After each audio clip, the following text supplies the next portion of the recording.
도저히 참을 수 없는 분노가 치밀어 올라서 그 자리에서 상대방에게 쏟아낸 말 한마디가 있으셨습니까? 그 말을 내뱉는 순간에는 속이 시원했습니다. 그런데 하루가 지나고 이틀이 지나고 일주일이 지났을 때 여러분의 마음은 어떠했습니까? 시원했던 그 감정은 온데간데 없고 그 자리에는 후회만 남아있지 않았습니까? 그때 그 말만 안 했더라면 하는 생각이 가슴을 짓눌러 본 적이 있으십니까?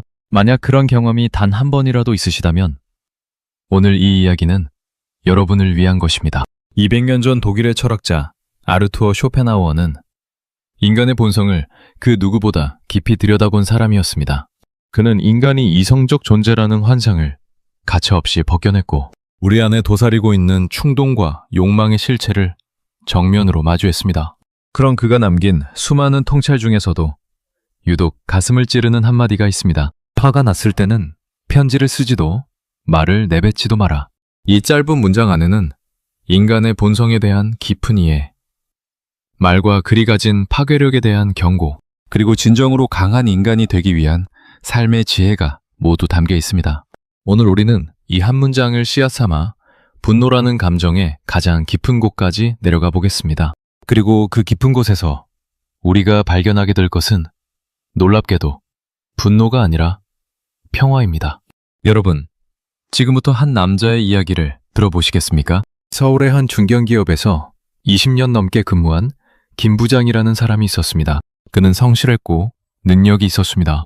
회사가 어려울 때마다 묵묵히 자기 자리를 지켰고 후배들을 챙기는 것도 소홀히 하지 않았습니다. 그런데 어느 날 인사발령이 났습니다. 자신보다 경력이 한참 짧은 후배가 자기 위의 자리로 올라간 것입니다. 김 부장은 믿을 수가 없었습니다. 20년 동안 이 회사를 위해 바친 세월이 무엇이었나 하는 생각에 분노가 치밀었습니다. 그는 그 자리에서 임원실로 올라갔습니다. 그리고 상무 앞에서 쏟아냈습니다. 그동안 쌓여있던 불만, 부당함에 대한 항의, 그리고 감정이 격해지면서 튀어나온 인신공격성 발언까지. 상무의 얼굴이 굳어가는 것을 보면서도 그는 멈출 수가 없었습니다. 분노라는 기관차가 이미 폭주하고 있었기 때문입니다. 결과가 어떻게 되었겠습니까? 인사가 번복되었을까요? 아닙니다.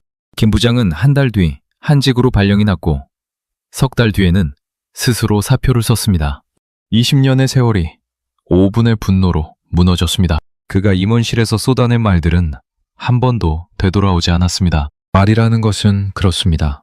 입 밖으로 나가는 순간 더 이상 내 것이 아닙니다. 이것이 특별한 이야기라고 생각하십니까? 아닙니다. 이것은 우리 주변에서 매일 일어나는 일입니다. 형태만 다를 뿐 본질은 같습니다. 부부 사이에서, 부모와 자식 사이에서, 친구 사이에서, 직장, 동료 사이에서 분노의 말은 매일 오가고 있습니다. 그리고 그 말들은 매일 무언가를 부수고 있습니다. 한번 생각해 보십시오. 여러분이 살면서 가장 후회하는 말이 무엇입니까? 대부분의 사람들이 떠올리는 것은 화가 난 상태에서 내뱉은 말입니다. 차분한 상태에서 신중하게 고른 말을 후회하는 경우는 거의 없습니다. 우리가 후회하는 말은 거의 예외 없이 분노의 순간에 튀어나온 말입니다. 쇼펜하우어는 이것을 정확히 알고 있었습니다. 그래서 그는 단순히 화를 내지 마라고 하지 않았습니다. 그는 훨씬 더 구체적이고 실천적인 조언을 했습니다. 편지를 쓰지도 말을 내뱉지도 마라. 화를 느끼지 말라는 것이 아닙니다. 화가 나는 것은 인간의 본능이니까요. 하지만 그 화를 말이나 글로 표현하는 것은 본능이 아니라 선택입니다. 쇼펜하우어가 막으려 한 것은 감정이 아니라 행동입니다. 그리고 이것이야말로 이 명언이 가진 깊은 지혜입니다. 쇼펜하우어의 철학 전체를 관통하는 핵심 개념이 있습니다. 바로 의지, 독일어로 빌레, 윌르라고 부르는 것입니다. 쇼펜하우어에게 이 세계는 표상과 의지로 이루어져 있습니다. 우리가 눈으로 보고 귀로 듣는 세계는 표상의 세계입니다. 하지만 그 표상 아래에는 맹목적이고 끝없는 의지가 소용돌이치고 있습니다. 인간도 마찬가지입니다.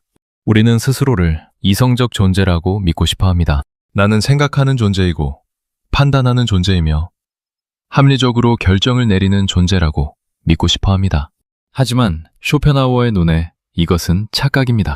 인간의 본질은 이성이 아니라 의지입니다.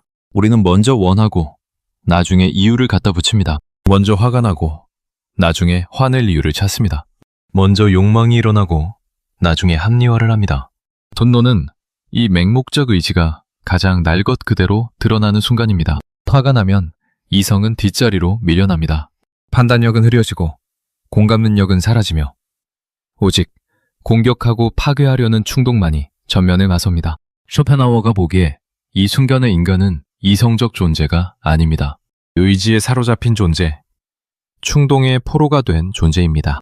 그리고 바로 그 상태에서 편지를 쓰거나 말을 내뱉는 것은 포로가 된 상태에서 중요한 계약서에 서명하는 것과 같습니다. 그 서명은 자유의지에 의한 것이 아닙니다. 강압에 의한 것입니다. 분노라는 감정의 강압에 의한 것입니다. 여러분, 한 가지 실험을 해보시겠습니까? 지금 이 순간 여러분의 마음은 비교적 평온한 상태일 것입니다. 이 상태에서 여러분이 가장 미워하는 사람, 가장 분노를 느끼는 사람을 떠올려 보십시오. 그 사람에 대한 불만을 마음속으로 정리해 보십시오. 아마 여러분은 비교적 차분하게, 논리적으로 불만을 정리할 수 있을 것입니다. 저 사람의 이런 점이 문제다. 저런 행동이 나에게 피해를 주었다는 식으로 말입니다.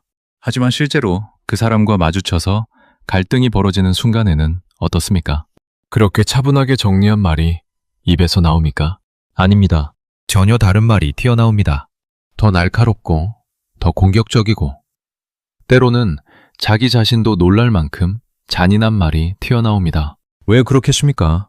분노가 이성을 밀어내고 운전대를 잡았기 때문입니다. 쇼펜하우어는 바로 이 순간을 경고한 것입니다. 운전대를 잡고 있는 것이 이성이 아니라 분노일 때 그 차가 어디로 가든 그것은 여러분이 원하는 목적지가 아닙니다. 분노가 운전하는 차는 반드시 사고를 냅니다. 그리고 그 사고로 다치는 것은 상대방만이 아닙니다. 여러분 자신도 함께 다칩니다. 아니, 대부분의 경우 여러분 자신이 더 크게 다칩니다. 여기서 한 가지 오해를 바로잡아야 합니다. 쇼펜하우어의 이 말은 화를 참으라는 뜻이 아닙니다. 화를 느끼지 마라는 뜻은 더더욱 아닙니다. 그는 화를 느끼는 것 자체를 문제 삼지 않았습니다. 화가 나는 것은 자연스러운 감정 반응이고 때로는 정당한 감정 반응입니다. 누군가가 부당하게 나를 대할 때, 약자를 괴롭히는 것을 목격할 때, 명백한 불의가 자행될 때 화가 나지 않는다면 그것은 성숙함이 아니라 무감각입니다. 쇼펜하우어가 경고한 것이 아는 화를 느끼는 것이 아니라 화가 난 상태에서 행동하는 것입니다. 느끼는 것과 행동하는 것 사이에는 하늘과 땅만큼의 차이가 있습니다. 그리고 그 차이를 아는 것이 지혜의 시작입니다.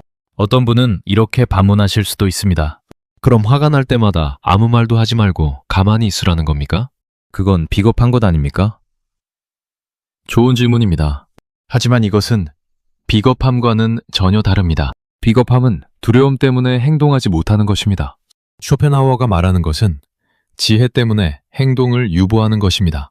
두려워서 말을 안 하는 것과 지금은 말할 때가 아니라는 것을 아는 것은 완전히 다른 차원의 행위입니다. 전자는 약함이고 후자는 강함입니다. 전자는 감정에 지배당하는 것이고 후자는 감정을 다스리는 것입니다. 인류 역사를 돌아보면 가장 위대한 지도자들은 하나같이 이 능력을 가지고 있었습니다. 분노를 느끼되 분노에 지배당하지 않는 능력. 화가 치밀어 오르는 순간에도 한 발짝 물러서서 전체를 조망하는 능력.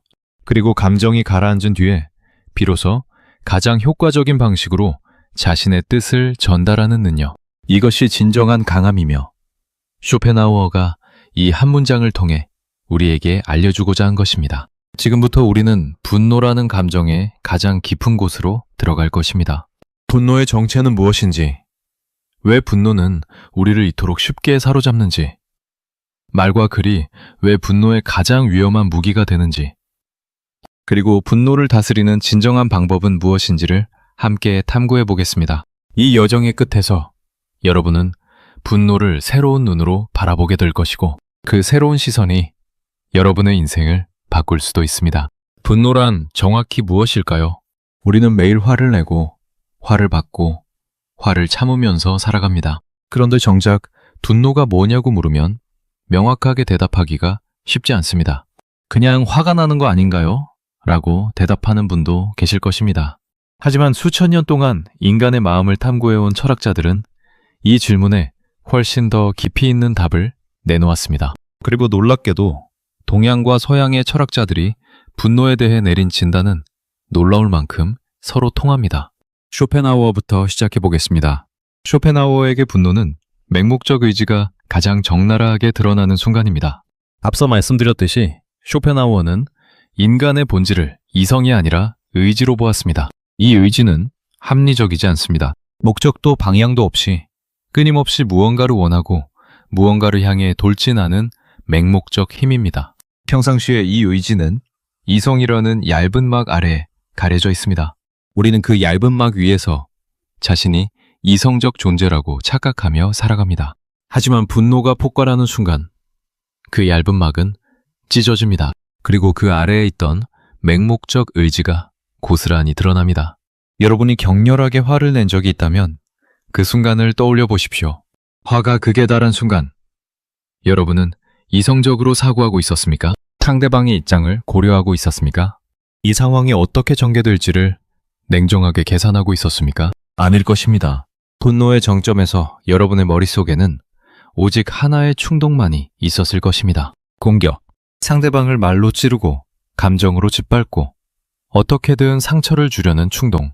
이것이 쇼펜하우어가 말한 맹목적 의지의 발현입니다. 분노에 사로잡힌 순간 우리는 문명임의 가면을 벗고 의지라는 원초적 힘에 지배당하는 존재가 됩니다. 이것은 쇼펜하우어만의 통찰이 아닙니다. 그보다 거의 2000년 전에 로마의 철학자 세네카도 같은 것을 보았습니다. 세네카는 로마 제국의 네로 황제의 스승이었고 스토아 철학의 대표적 실천가였습니다. 그는 분노에 대한 전문적인 논문을 남겼는데 그 안에서 분노를 일시적 광기라고 불렀습니다. 광기, 미친 상태라는 뜻입니다. 세네카가 이 단어를 선택한 것은 과장이 아닙니다. 그는 분노에 사로잡힌 인간의 모습을 극도로 생생하게 묘사했습니다. 눈이 충혈되고 얼굴이 붉어지며 입술이 떨리고 이를 악물며 목소리가 갈라지고 온몸이 부들부들 떨리는 모습. 세네카는 이렇게 물었습니다. 이 상태의 인간이 정상적인 판단을 내릴 수 있겠는가? 미친 사람에게 중요한 결정을 맡기겠는가? 분노에 사로잡힌 인간은 일시적으로 미친 상태에 있는 것이나 마찬가지인데 우리는 왜 그 상태에서 중요한 말을 하고 중요한 편지를 쓰고 중요한 결정을 내리려 하는가? 세네카의 이 질문은 쇼펜하우어의 경고와 정확히 같은 것을 가리킵니다. 분노의 순간에 행동하지 마라. 왜냐하면 그 순간의 당신은 당신이 아니기 때문이다. 그 순간의 당신은 분노에 납치당한 당신이고 이성을 박탈당한 당신이며 판단력을 잃어버린 당신이기 때문이다. 여기서 한 가지 흥미로운 시각을 추가해 보겠습니다. 그리스 철학의 거장 아리스토텔레스는 분노를 바라보는 시각이 조금 달랐습니다. 아리스토텔레스는 분노를 완전히 부정하지 않았습니다. 그는 분노에도 적절한 쓰임이 있다고 보았습니다. 그의 유명한 말이 있습니다. 누구나 화를 낼 수 있다. 그것은 쉬운 일이다. 하지만 적절한 대상에게 적절한 정도로 적절한 때에 적절한 목적으로 적절한 방식으로 화를 내는 것. 이것은 쉬운 일이 아니다. 아리스토텔레스에게 분노 자체는 악이 아닙니다. 분노의 잘못된 사용이 악입니다. 부담한 일을 당하고도 화를 내지 않는 것은 덕이 아니라 비겁함이거나 무감각입니다. 문제는 화를 내느냐 안 내느냐가 아니라 어떻게 내느냐입니다. 이 시각은 쇼펜하우어의 조언과 모순되는 것처럼 보일 수 있지만 사실 같은 진리의 다른 면을 보여주는 것입니다. 아리스토텔레스가 적절한 때에 적절한 방식으로 라고 강조한 것은 바꿔 말하면 분노의 순간 그대로 행동하면 적절할 수 없다는 뜻이기도 합니다. 분노가 폭발하는 바로 그 순간에 적절한 정도를 조절하고 적절한 방식을 선택할 수 있는 사람이 얼마나 되겠습니까? 거의 없습니다. 그러므로 쇼펜하우어의 말을 내뱉지 말라는 조언과 아리스토텔레스의 적절하게 화를 내라는 조언은 결국 같은 곳을 향하고 있습니다. 분노의 순간에는 멈추고 분노가 가라앉은 뒤에 비로소 적절한 방식으로 표현하라는 것입니다. 동양으로 눈을 돌려보겠습니다. 불교에서는 분노를 삼독 중 하나로 봅니다. 삼독이란 인간을 고통에 빠뜨리는 세 가지 근본적 독소를 말합니다. 탐, 진, 치, 탐욕과 분노와 어리석음입니다. 이 중 분노, 즉 지는 불과 같다고 합니다. 불은 무엇이든 태웁니다. 가리지 않습니다. 소중한 것이든 하찮은 것이든 나의 것이든 남의 것이든 가리지 않고 태웁니다. 분노도 마찬가지입니다. 분노의 불은 상대방만 태우는 것이 아닙니다. 나 자신을 먼저 태웁니다. 붓다는 이렇게 가르쳤습니다. 분노를 품는 것은 뜨거운 석탄을 손에 쥐고 상대방에게 던지려는 것과 같다. 하는 것은 자기 자신이다. 이 비유가 얼마나 정확한지 생각해 보십시오. 화가 나서 밤새 잠을 못 잔 적이 있으십니까? 화가 나서 밥맛을 잃어본 적이 있으십니까? 화가 나서 가슴이 답답하고 머리가 지끈거린 적이 있으십니까? 그 모든 고통은 누가 겪은 것입니까? 상대방이 겪은 것이 아닙니다. 여러분 자신이 겪은 것입니다. 뜨거운 석탄을 쥐고 있는 것은 여러분 자신의 손입니다. 불교의 이 통찰은 현대의학과도 정확히 일치합니다. 완성적인 분노는 스트레스 호르몬인 코르티솔의 수치를 높이고 혈압을 올리며 심장질환의 위험을 증가시키고 면역체계를 약화시킵니다. 분노는 말 그대로 몸을 태우는 것입니다. 부처의 비유가 문학적 과장이 아니라 생물학적 사실이라는 것이 2500년이 지난 후에 과학적으로 증명된 셈입니다. 유교에서도 분노에 대한 깊은 성찰이 있습니다. 공자는 자신의 제자 안현을 가장 높이 평가했는데 그 이유 중 하나가 같은 잘못으로 2번 화내지 않는다는 것이었습니다. 이것은 단순히 화를 참는다는 뜻이 아닙니다. 분노의 원인을 정확히 파악하고 그 원인을 해결함으로써 같은 상황에서 다시 분노할 필요가 없도록 만든다는 뜻입니다. 이것은 분노를 억누르는 것이 아니라 분노를 초월하는 것입니다. 분노의 뿌리를 뽑아내는 것입니다. 여기서 하나 더 주목할 것이 있습니다. 동양 철학에서 분노를 다루는 방식은 서양 철학과는 조금 바른 각도에서 접근합니다. 서양 철학, 특히 스토아 철학은 분노의 원인을 판단해서 찾습니다. 에픽테토스는 이렇게 말했습니다. 우리를 화나게 하는 것은 사건 자체가 아니라 사건에 대한 우리의 판단이다. 누군가가 나를 모욕했을 때 나를 화나게 하는 것은 모욕이라는 사건 자체가 아니라 저 사람이 나를 모욕했다. 이것은 부당하다. 저 사람은 벌을 받아야 한다는 일련의 판단입니다. 만약 이 판단을 바꿀 수 있다면 같은 사건을 경험하고도 분노하지 않을 수 있습니다. 반면 불교는 분노의 원인을 더 근본적인 곳에서 찾습니다. 불교에서 분노가 일어나는 궁극적 원인은 자아에 대한 집착입니다. 내가 모욕당했다에서 핵심은 내가입니다.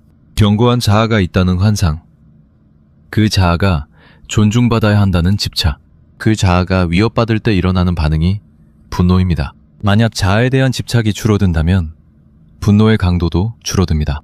이것은 에픽테토스의 접근보다 더 근원적인 치료법이라고 할 수 있습니다. 에픽테토스가 분노의 방아쇠를 다루었다면 불교는 분노의 뿌리를 다루는 것입니다. 하지만 이 모든 철학적 관점들이 한 가지에서 완벽하게 일치합니다. 분노에 지배당하는 것은 인간으로서 가장 약한 상태라는 것. 분노에 사로잡힌 순간 우리의 판단력, 공감 능력, 도덕적 감수성은 모두 마비됩니다. 그리고 그 마비 상태에서 행동하면 반드시 후회할 일이 벌어집니다. 쇼펜하워도, 세네카도, 아리스토텔레스도, 붓다도, 공자도, 에픽테토스도 모두 같은 것을 보았습니다. 시대도 다르고 문화도 다르고 언어도 다른 이 사상가들이 동일한 결론에 도달했다는 것은 무엇을 의미하겠습니까? 그것은 이 통찰이 보편적 진리라는 것을 의미합니다. 인간이 존재하는 한 분노는 존재할 것이고 분노에 사로잡힌 상태에서 행동하는 것의 위험도 영원히 존재할 것입니다. 현대 심리학에서도 이것을 확인해 줍니다. 심리학에서는 분노의 순간 인간의 뇌에서 무슨 일이 벌어지는지를 연구했습니다. 분노가 폭발하면 편도체라는 뇌의 부위가 과활성화됩니다. 편도체는 위험을 감지하고 즉각적인 생존 반응을 일으키는 곳입니다. 맹수를 만났을 때 싸울 것인가 도망칠 것인가를 결정하는 곳이기도 합니다. 분노의 순간 편도체가 과활성화되면 전두엽의 기능이 억제됩니다. 전두엽은 이성적 사고, 계획, 판단, 결과 예측을 담당하는 곳입니다.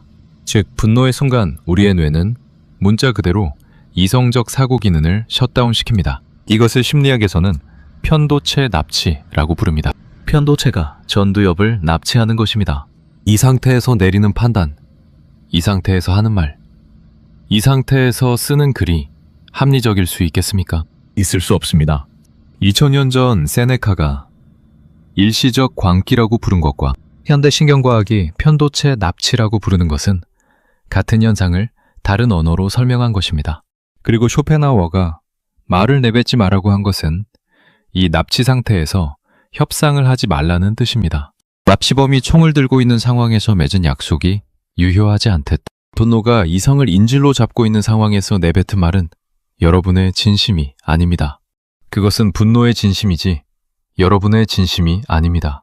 이제 쇼펜하우어가 왜 하필 편지를 쓰지도 말을 내뱉지도 마라고 했는지를 깊이 들여다보겠습니다. 그가 물건을 던지지 마라거나 문을 세게 닫지 마라고 하지 않은 것에 주목하십시오. 물론 화가 나서 물건을 던지거나 문을 쾅 닫는 것도 좋지 않습니다. 하지만 깨진 접시는 새로 살 수 있고 부서진 문은 고칠 수 있습니다. 그런데 한번 내뱉은 말은 어떻습니까? 한번 보낸 편지는 어떻습니까? 되돌릴 수 있습니까? 되돌릴 수 없습니다. 절대로. 말과 글은 물리적 물체와 근본적으로 다릅니다. 물리적 물체는 부서지면 사라집니다. 하지만 말과 글은 세상에 나온 순간 독립적 생명을 얻습니다. 여러분이 화가 나서 내뱉은 말은 여러분의 입에서 나가는 순간 여러분의 통제를 벗어납니다. 그 말은 상대방의 귀에 들어가고 상대방의 마음에 박힙니다. 여러분의 분노가 가라앉은 뒤에도, 여러분이 후회한 뒤에도, 심지어 여러분이 사과한 뒤에도 그 말은 상대방의 마음속에서 계속 살아있습니다. 한번 생각해 보십시오. 여러분이 살면서 누군가에게 들은 가장 상처받은 말이 무엇입니까? 그 말을 들은 것이 얼마나 오래전 일입니까? 5년, 10년, 어쩌면 20년, 30년 전일 수도 있습니다. 그런데 지금 이 순간 그 말을 떠올리면 어떤 느낌이 드십니까? 여전히 가슴 한구석이 아리지 않습니까? 세월이 그렇게 흘렀는데도 그 말의 상처는 여전히 거기에 있습니다. 이것이 말의 무서움입니다. 칼에 베인 상처는 시간이 지나면 아물지만 말에 베인 상처는 평생 가기도 합니다. 쇼펜하우어가 살았던 19세기에 편지는 원거리 소통의 주된 수단이었습니다. 화가 나면 편지를 써서 보내는 것이 그 시대의 방식이었습니다. 그런데 편지에는 특유의 위험이 있었습니다. 말은 공기 중에 흩어지지만 편지는 물리적으로 남습니다. 상대방이 그 편지를 보관하고 있으면 언제든지 다시 꺼내볼 수 있습니다. 다른 사람에게 보여줄 수도 있습니다. 화가 나서 쓴 편지가 당사자를 넘어 제3자에게, 더 나아가 공적 영역으로 퍼져나갈 수도 있습니다. 쇼펜하우어는 이 위험을 잘 알고 있었고 그래서 특별히 편지를 언급한 것입니다. 그런데 여러분, 만약 쇼펜하우어가 지금 이 시대에 살아있다면 무엇이라고 했을까요? 아마 이렇게 말했을 것입니다. 화가 났을 때는 카카오톡을 보내지도, 문자를 쓰지도, SNS에 글을 올리지도, 이메일을 보내지도, 댓글을 달지도 마라. 우리가 살고 있는 디지털 시대는 쇼펜하우어의 경고가 100배, 1000배 더 절실한 시대입니다. 왜 그렇겠습니까? 첫째, 속도의 문제입니다. 쇼펜하우어 시대의 편지는 쓰고 봉투에 넣고 우체국에 가서 보내야 했습니다. 이 과정에서 최소한 몇 시간의 시간이 있었습니다. 편지를 쓰는 동안, 봉투에 넣는 동안, 우체국으로 가는 동안, 혹시 분노가 가라앉을 수도 있었습니다. 역시 보내지 말아야겠다고 마음을 바꿀 기회가 있었습니다. 하지만 지금은 어떻습니까? 화가 나면 5초 안에 카카오톡 메시지를 보낼 수 있습니다. 분노가 폭발하는 순간부터 그 분노가 디지털 형태로 상대방에게 도달하는 순간까지 걸리는 시간이 불과 몇 초입니다. 마음을 바꿀 시간이 없습니다. 분노의 온도가 가장 높은 바로 그 순간에 메시지가 전송됩니다. 둘째, 범위의 문제입니다. 쇼펜하우어 시대의 편지는 특정한 한 사람에게만 갔습니다. 물론 그 한 사람이 다른 사람에게 보여줄 수는 있지만 그것은 시간과 노력이 필요한 일이었습니다. 하지만 지금은 어떻습니까? SNS에 올린 분노의 글은 순식간에 수백 명, 수천 명, 때로는 수만 명에게 퍼질 수 있습니다. 리트윗, 공유, 캡처를 통해 여러분의 분노는 여러분이 상상할 수 없는 범위로 확산됩니다. 한 사람에게만 전하려던 분노가 온 세상에 방송되는 것입니다. 셋째, 영구성의 문제입니다. 쇼펜하우어 시대의 편지는 상대방이 찢어버리면 사라졌습니다. 불에 태우면 영원히 없어졌습니다. 하지만 디지털 시대에 한 번 전송된 메시지, 한 번 업로드된 글은 진정한 의미에서 사라지지 않습니다. 샷제에도 상대방이 이미 스크린샷을 찍었을 수 있습니다. 서버 어딘가에 백업이 남아있을 수 있습니다. 인터넷은 기억합니다. 여러분의 분노가 가라앉은 뒤에도, 여러분이 1000번 후회한 뒤에도 그 글은 어딘가에 살아있습니다. 이 세 가지를 종합하면 현대 디지털 사회는 인류 역사상 분노를 표현하기에 가장 쉽고 가장 빠르며 가장 위험한 환경입니다. 쇼펜하우어가 이 시대를 보았다면 경악했을 것입니다. 그가 경고했던 모든 위험이 극대화된 세상이니까요. 역사 속에서도 분노의 말과 글이 가져온 재앙적 결과를 수없이 찾아볼 수 있습니다. 개인의 차원을 넘어 국가와 민족의 운명을 바꾼 사례도 있습니다. 외교 무대에서 한쪽이 감정적으로 대응하여 전쟁이 촉발된 사례. 지도자가 분노에 찬 연설로 국민을 선동하여 비극을 초래한 사례는 역사 교과서에 가득합니다. 분노의 말과 글은 개인의 인생만 파괴하는 것이 아닙니다. 규모가 커지면 공동체 전체를, 나라 전체를 파괴할 수도 있습니다. 반면에 분노를 다스린 위대한 사례도 있습니다. 미국의 제16대 대통령 에이브러햄 링컨은 이것의 가장 좋은 본보기입니다. 링컨은 남북전쟁이라는 미국 역사상 가장 격렬한 갈등의 한가운데에 있었던 사람입니다. 그는 수많은 사람들로부터 비난과 모욕과 공격을 받았습니다. 자기 편인 북군의 장군들조차 그를 무시하고 불복종하는 경우가 있었습니다. 링컨은 이런 상황에서 어떻게 했을까요? 그는 분노의 편지를 썼습니다. 상대방에 대한 분노와 좌절과 비판을 가감없이 담은 편지를 썼습니다. 하지만 그 편지를 보내지 않았습니다. 서랍에 넣어두었습니다. 그리고 며칠 뒤 감정이 가라앉은 후에 그 편지를 다시 꺼내 읽어보았습니다. 대부분의 경우 그는 그 편지를 파기했습니다. 그리고 전혀 다른 톤에 훨씬 차분하고 전략적인 편지를 새로 써서 보냈습니다. 링컨은 쇼펜하우어의 명언을 알았을 수도 있고 모르셨을 수도 있습니다. 하지만 그는 그 명언의 지혜를 본능적으로 실천한 사람이었습니다. 분노를 느끼되 분노에 지배당하지 않은 것입니다. 편지를 쓰되 보내지 않은 것입니다. 이 작은 차이가 링컨을 미국 역사상 가장 위대한 대통령 중 한 명으로 만든 요인 중 하나였습니다. 링컨의 방법에서 우리가 배울 수 있는 것이 있습니다. 분노를 느끼는 것 자체는 막을 수 없고 막을 필요도 없다는 것입니다. 중요한 것은 분노와 표현 사이에 공간을 만드는 것입니다. 분노가 일어나는 순간과 그것을 말이나 글로 표현하는 순간 사이에 시간적 간격을 두는 것입니다. 링컨의 경우 그 간격이 며칠이었습니다. 현대의 심리학자들은 최소 24시간을 권장합니다. 24시간이 지나면 분노의 온도가 현저히 낮아지고 이성적 사고가 복구되며 상황을 더 넓은 시각에서 바라볼 수 있게 됩니다. 여기서 중요한 구분이 필요합니다. 분노를 표현하는 것과 분노의 지배당에 표현하는 것은 전혀 다른 행위입니다. 전자는 건강한 의사소통이고 후자는 감정적 폭발입니다. 분노를 표현하는 것은 당신의 그런 행동이 나에게 상처를 주었습니다. 앞으로는 그러지 않았으면 합니다. 라고 차분하게 전달하는 것입니다. 분노의 지배당에 표현하는 것은 너는 도대체 왜 그 모양이냐? 사람이 그럴 수가 있냐? 라고 감정을 쏟아내는 것입니다. 같은 분노에서 출발했지만 결과는 천지차이입니다. 전자는 관계를 개선할 수 있지만 후자는 관계를 파괴합니다. 쇼펜하우어가 말을 내뱉지 말라고 한 것은 후자를 경고한 것입니다. 분노에 지배당한 상태에서의 표현을 경고한 것입니다. 분노가 가라앉은 뒤에, 이성이 돌아온 뒤에 차분하게 자신의 감정과 의견을 전달하는 것은 오히려 필요하고 건강한 일입니다. 문제는 대부분의 사람들이 이 구분을 하지 못한다는 것입니다. 화가 나는 순간 바로 반응해버리기 때문입니다. 왜 그럴까요? 왜 우리는 분노의 순간에 멈추지 못하고 바로 반응해버릴까요? 여러 가지 이유가 있습니다. 하나는 분노가 주는 에너지 때문입니다. 분노는 강력한 에너지를 동반합니다. 아드레날린이 분비되고 심장이 빨리 뛰고 온몸에 힘이 들어갑니다. 이 에너지는 행동을 요구합니다. 가만히 있으면 안 된다. 지금 당장 뭔가를 해야 한다는 충동이 생깁니다. 이 충동을 이기는 것이 쉽지 않습니다. 또 하나는 분노가 주는 정당성의 감각 때문입니다. 화가 나면 우리는 스스로가 옳다고 느낍니다. 내가 화를 내는 것은 당연하다. 상대방이 잘못했으니까. 나는 피해자이고 상대방은 가해자이다. 이런 정당성의 감각이 분노를 더 부추깁니다. 내가 옳으니까 당연히 말해야 하고, 내가 피해자이니까 당연히 항의해야 한다는 논리가 작동합니다.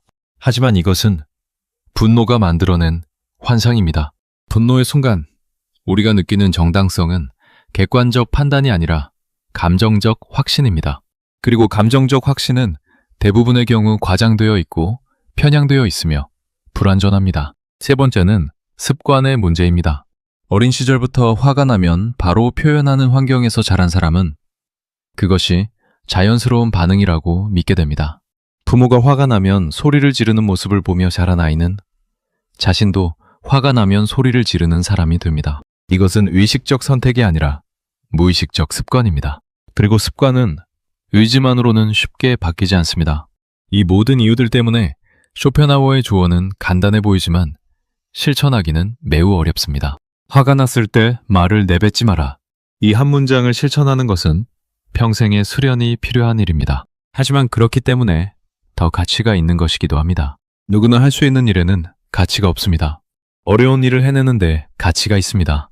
그렇다면 구체적으로 어떻게 해야 할까요? 분노를 느끼는 것은 인간의 본능이므로 막을 수 없습니다. 하지만 분노에 반응하는 방식은 선택입니다. 그리고 이 선택의 순간에 우리가 어떤 결정을 내리느냐가 우리의 인생을 결정합니다. 쇼펜하우어의 해법은 명확합니다. 행동하지 마라. 그 순간을 견뎌라. 이것은 단순한 참을성의 문제가 아닙니다. 이것은 자기 자신을 주인으로 사는 것과 감정의 노예로 사는 것의 차이입니다. 이 질문이 가진 힘을 과소평가하지 마십시오. 분노의 순간, 우리는 지금 이 일이 세상에서 가장 중요한 일이라고 느낍니다. 이 모욕을 그냥 넘기면 안 된다. 이 부당함을 바로잡아야 한다. 지금 당장 대응하지 않으면 후회할 것이다 하는 생각이 머릿속을 가득 채웁니다. 하지만 한 발짝 물러서서 이것이 10년 후에도 중요할까? 라고 자문하는 순간 관점이 변합니다. 지금 이 순간 하늘이 무너질 것 같은 이 일이 사실은 인생이라는 긴 강유에 작은 물결에 불과하다는 것을 깨닫게 됩니다. 그리고 그 깨달음은 분노의 온도를 낮추는데 놀라운 효과가 있습니다. 마르쿠스 아우렐리우스는 또 이런 말도 했습니다. 아침에 일어나면 이렇게 생각하라. 오늘 나는 참견하는 사람, 배은망덕한 사람, 거만한 사람, 속이는 사람, 시기하는 사람, 이기적인 사람을 만날 것이다. 이 모든 것은 그들이 선과 악을 분별하지 못하기 때문에 일어나는 일이다. 이것은 체념이 아닙니다. 이것은 준비입니다. 분노를 일으킬 상황이 올 것을 미리 알고 그때 어떻게 반응할지를 미리 정해두는 것입니다. 분노의 순간에 이성적 판단을 하기는 어렵습니다. 하지만 평온한 상태에서 미리 원칙을 세워두면 분노의 순간에 그 원칙이 방파제 역할을 해줍니다. 에픽테토스의 가르침도 실천적입니다. 에픽테토스는 원래 노예였던 사람입니다. 노예라는 신분에서 자유를 얻고 철학자가 된 사람입니다. 그의 핵심 가르침은 이것입니다. 세상의 일을 두 가지로 나누어라. 내가 통제할 수 있는 것과 내가 통제할 수 없는 것. 그리고 내가 통제할 수 없는 것에 대해서는 마음을 쓰지 마라. 분노의 대부분은 우리가 통제할 수 없는 것에 대한 반응입니다. 다른 사람의 행동은 우리가 통제할 수 없습니다. 다른 사람의 말은 우리가 통제할 수 없습니다. 세상의 불공정함도 대부분 우리가 통제할 수 없습니다. 우리가 통제할 수 있는 것은 오직 하나. 그것에 대한 우리 자신의 반응뿐입니다. 이것을 받아들이는 순간 분노의 상당 부분이 사라집니다. 왜냐하면 분노의 핵심에는 이것은 이래야 하는데 그렇지 않다는 기배의 좌절이 있기 때문입니다. 저 사람은 나를 존중해야 하는데 존중하지 않는다. 세상은 공정해야 하는데 공정하지 않다. 일은 계획대로 되어야 하는데 되지 않는다. 이런 기배가 좌절될 때 분노가 일어납니다. 하지만 에픽테토스의 관점에서 보면 다른 사람이 나를 존중하는 것은 내가 통제할 수 있는 일이 아닙니다. 세상이 공정한 것도 내가 통제할 수 있는 일이 아닙니다. 내가 통제할 수 있는 것은 존중받지 못할 때 내가 어떻게 반응하느냐, 불공정한 세상에서 내가 어떤 태도를 취하느냐 하는 것뿐입니다. 불교의 접근은 더 근본적입니다. 불교에서 분노를 다스리는 핵심 수행은 알아차림, 팔리어로 사띠사티라고 부르는 것입니다. 알아차림이란 무엇입니까? 그것은 자신의 내면에서 일어나는 것을 관찰자의 시점에서 바라보는 것입니다. 분노가 일어나는 순간, 아, 지금 나에게 분노가 일어나고 있구나 라고 알아차리는 것입니다. 이것이 간단해 보이지만 실제로는 엄청난 차이를 만들어냅니다. 왜냐하면 우리가 분노에 사로잡힐 때 우리는 분노와 자기 자신을 동일시하기 때문입니다. 나는 화가 났다가 아니라 나는 분노 그 자체다가 되어버립니다. 빅토르 프랭클이라는 심리학자가 있습니다. 홀로코스트 생존자이자 의미치료의 창시자입니다. 나치 수용소에서 상상할 수 없는 고통을 겪은 사람입니다. 그가 남긴 유명한 말이 있습니다. 자극과 반응 사이에는 공간이 있다. 그 공간에 우리의 반응을 선택할 자유가 있다. 그리고 우리의 반응 속에 우리의 성장과 자유가 있다. 자극과 반응 사이의 공간.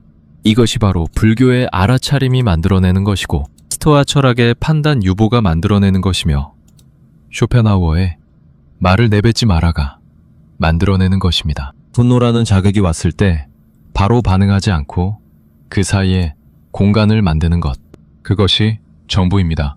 하지만 그것이 전부이면서 동시에 전부입니다. 이제 몇 가지 실천적인 방법들을 이야기해 보겠습니다.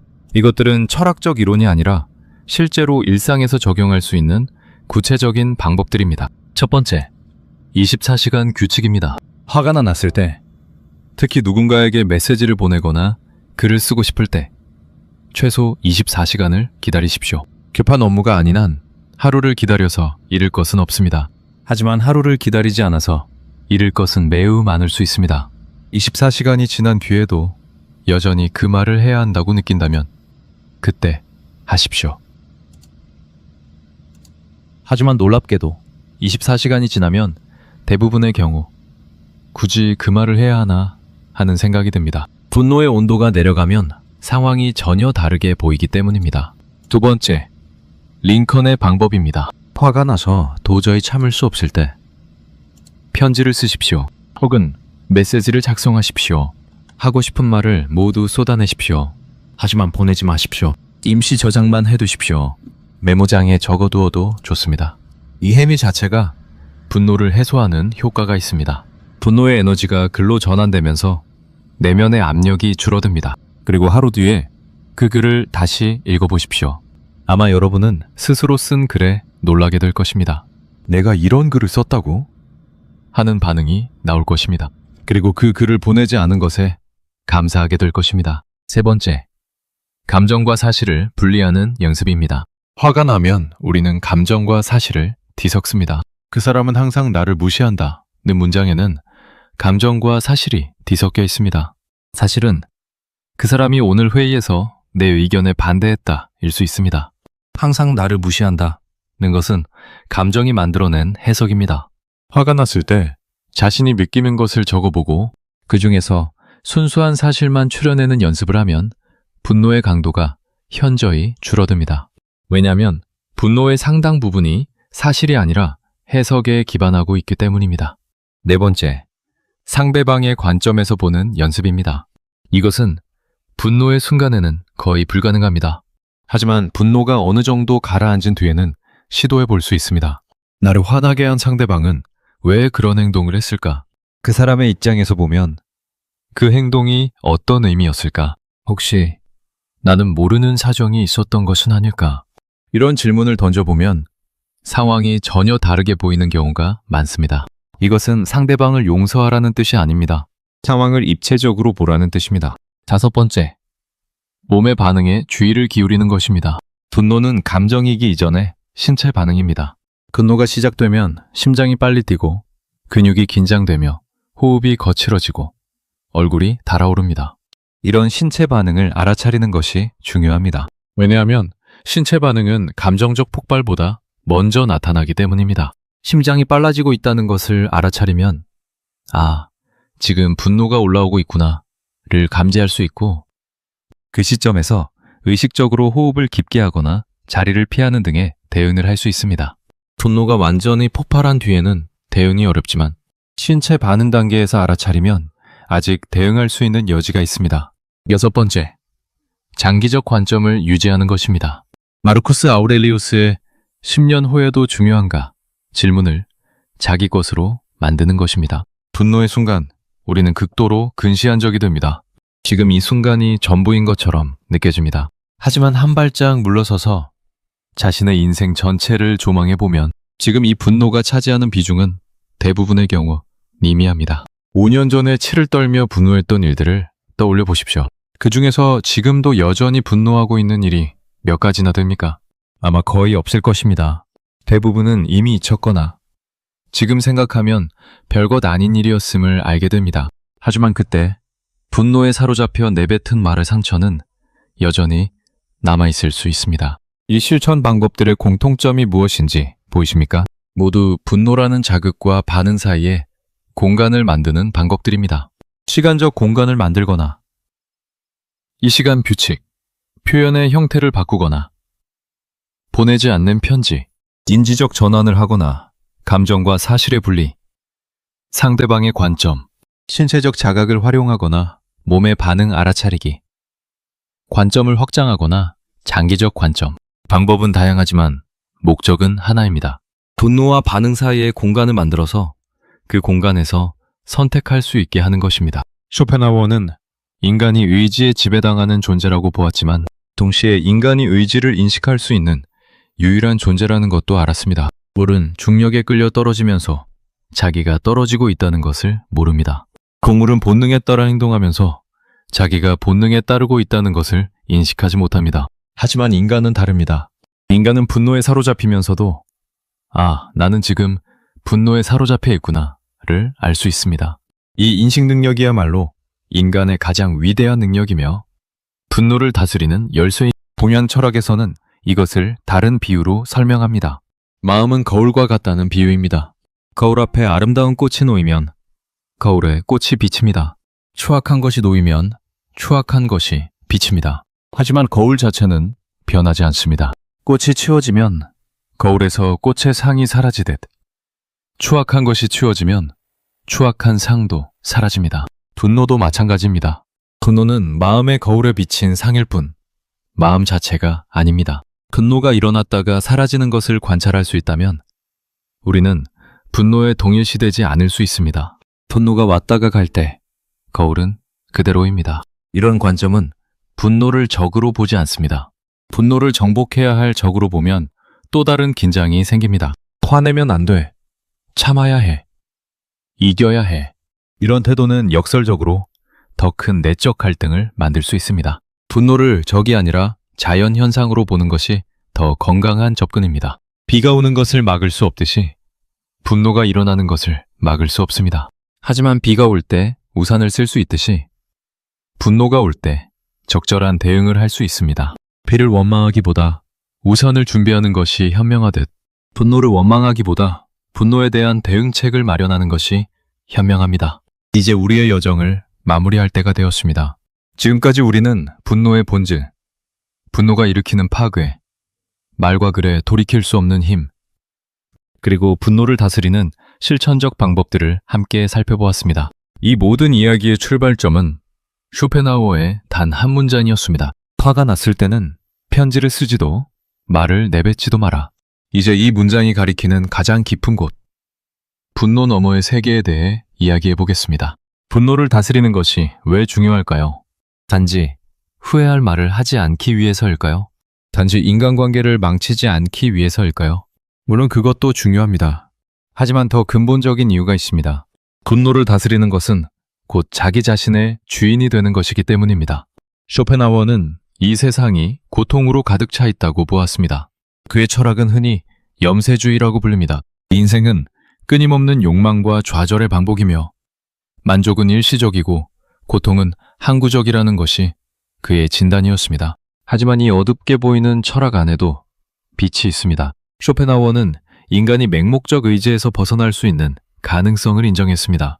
예술을 통해, 도덕적 실천을 통해, 그리고 의지의 본질을 인식하는 것을 통해 우리는 의지의 속박에서 일시적으로나마 벗어날 수 있다고 했습니다. 분노를 다스리는 것은 이 벗어남의 한 형태입니다.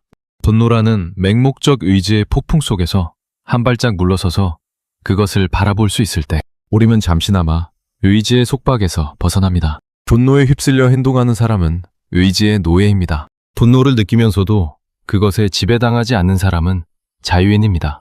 이것이 쇼펜하우어 철학의 맥락에서 분노 다스림이 가지는 깊은 의미입니다. 니체는 쇼펜하우어의 제자이자 가장 강력한 비판자였습니다.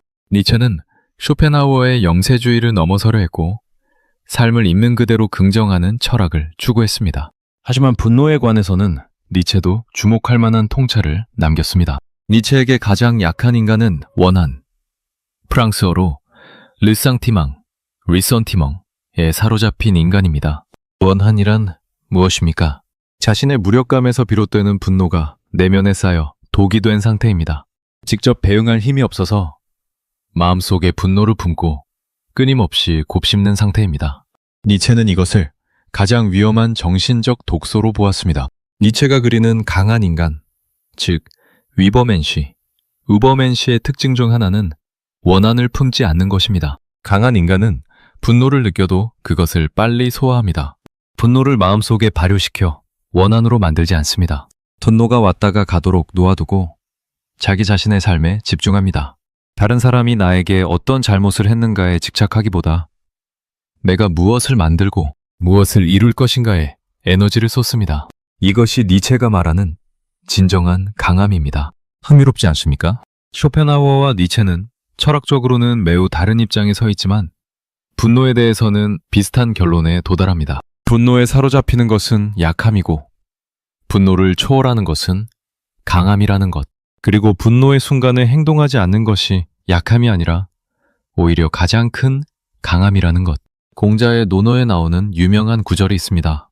남이 나를 알아주지 않아도 화내지 않으니 이 또한 군자가 아니겠는가. 이 짧은 문장에 담긴 지혜를 생각해 보십시오. 인정받지 못하는 것은 분노를 유발하는 가장 흔한 원인 중 하나입니다. 내가 이만큼 노력했는데 알아주지 않는다. 내가 이만큼 희생했는데 감사하지 않는다. 내가 이만큼의 가치가 있는데 그에 맞는 대우를 받지 못한다. 이런 생각은 분노의 단골 원인입니다. 그런데 공자는 알아주지 않아도 화내지 않는 것을 군자의 조건으로 제시합니다. 이것은 무관심이 아닙니다. 인정에 대한 집착에서 벗어나는 것입니다. 나의 가치가 타인의 인정에 의해 결정되는 것이 아니라는 깊은 자기 확신이 있을 때 인정받지 못하는 상황에서도 분노하지 않을 수 있습니다. 이것은 현대 사회에서 특히 중요한 가르침입니다. 우리는 끊임없이 타인의 평가에 노출된 시대에 살고 있습니다. SNS에서의 좋아요와 댓글, 직장에서의 인사평가, 가정에서의 인정과 감사. 우리는 매 순간 누군가의 평가를 기다리고 그 평가가 기회에 미치지 못하면 분노합니다. 공자의 가르침은 이 악순환에서 벗어나는 열쇠를 제공합니다. 타인의 인정에 나의 평화를 맡기지 마라. 나의 가치는 내가 하는 것이지 남이 인정해 주는 것이 아니다. 이 확신이 있으면 분노의 빈도가 현저히 줄어듭니다. 여기서 한 가지 더 중요한 이야기를 하겠습니다. 나이가 들수록 인생의 경험이 쌓일수록 분노의 횟수가 줄어드는 것이 진정한 성장입니다. 젊었을 때는 사소한 일에도 불같이 화가 났지만 세월이 흐르면서 그럴 수도 있지 라고 받아들이는 범위가 넓어지는 것. 이것이 성숙함입니다. 이것은 체념이 아닙니다. 세상의 다양성을 인정하고 내 뜻대로 되지 않는 것이 자연스러운 것임을 받아들이며 에너지를 어디에 쓸지를 분별하는 능력이 생기는 것입니다. 60대, 70대, 80대 어르신들 중에 정말로 존경받는 분들을 보면 한 가지 공통점이 있습니다. 쉽게 화내지 않는다는 것입니다. 이것은 성격이 둥그러진 것이 아닙니다. 인생의 본질을 이해하게 된 것입니다. 정말로 화를 낼 만한 일과 그렇지 않은 일을 구분할 수 있게 된 것입니다. 그리고 화를 내야 할 일에서도 감정에 휘둘리지 않고 차분하게 자신의 입장을 전달할 수 있게 된 것입니다. 이런 분들이 곁에 있으면 마음이 편안해지고 이런 분들의 말에는 무게가 있습니다.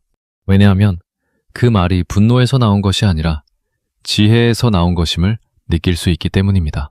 반면에 나이가 들어도 여전히 사사건건 화를 내는 분들도 계십니다. 사소한 일에도 얼굴을 붉히고 주변 사람들에게 짜증을 내며 세상이 자기 뜻대로 되지 않는 것에 분개합니다.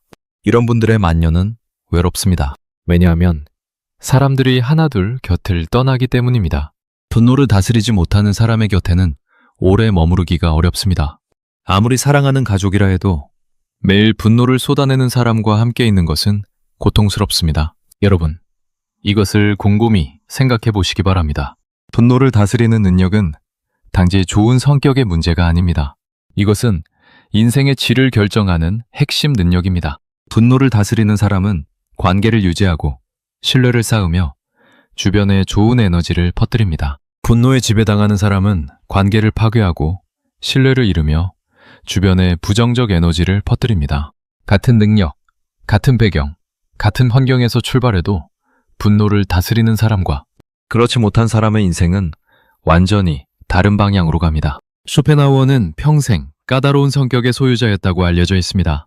그는 사람들과 잘 어울리지 못했고 독서로 유명했으며 동시대의 철학자 헤겔을 격렬하게 비판하기도 했습니다. 이런 그가 화가 났을 때 말을 내뱉지 마라고 했다는 것은 역설적이면서도 깊은 의미가 있습니다. 아마도 쇼펜하우어 자신이 분노에 사로잡혀 후회한 경험이 많았기 때문에 이런 조언을 남긴 것일 수 있습니다. 가장 깊은 지혜는 종종 가장 아픈 경험에서 나옵니다. 분노의 파괴력을 직접 경험한 사람이 분노할 때 행동하지 말라고 할 때 그 말에는 이론만으로는 도달할 수 없는 무게가 실립니다. 여러분, 오늘부터 한 가지만 기억하시겠습니까? 화가 나면 일단 멈추십시오. 말하지 마십시오. 메시지를 보내지 마십시오. 전화기를 내려놓으십시오. 아무것도 하지 마십시오. 그냥 그 분노가 지나가도록 기다리십시오. 비가 올 때 처마 밑에서 기다리듯 분노의 비가 그칠 때까지 기다리십시오. 비는 반드시 그칩니다. 분노도 반드시 지나갑니다. 그리고 분노가 지나간 뒤 맑아진 마음으로 상황을 다시 바라보십시오. 그때 여전히 할 말이 있다면 하십시오. 하지만 분노가 시킨 말이 아니라 여러분의 이성이 선택한 말을 하십시오. 분노의 온도가 아니라 여러분의 온도로 말하십시오. 상대방을 공격하는 말이 아니라 여러분의 감정과 입장을 전달하는 말을 하십시오. 그것이 쇼펜하우어가 우리에게 알려주고자 한 지혜입니다. 화가 났을 때는 편지를 쓰지도 말을 내뱉지도 마라. 이 한 문장을 가슴에 새기고 오늘부터 실천해 보십시오. 처음에는 어려울 것입니다. 분노의 충동은 강력하니까요. 하지만 한 번 성공하면 두 번째는 조금 더 쉬워집니다. 두 번째 성공하면 세 번째는 더 쉬워집니다. 그렇게 하나씩 쌓아가다 보면 어느 날 여러분은 분노가 와도 흔들리지 않는 자신을 발견하게 될 것입니다. 그리고 그때 여러분은 비로소 자기 인생의 주인이 되신 것입니다. 마지막으로 한 가지만 더 말씀드리겠습니다. 분노를 다스리는 것은 자기 자신만을 위한 일이 아닙니다. 여러분이 분노를 다스리면 여러분 곁에 있는 사람들의 인생도 달라집니다. 배우자가 덜 상처받습니다. 자녀가 더 안전하게 느낍니다. 동료가 더 편안하게 일합니다. 친구가 더 오래 곁에 머무릅니다. 부모님이 덜 걱정합니다. 여러분, 한 사람이 분노를 다스리면 여러분을 둘러싼 많은 사람들의 삶이 조금씩 더 평화로워집니다.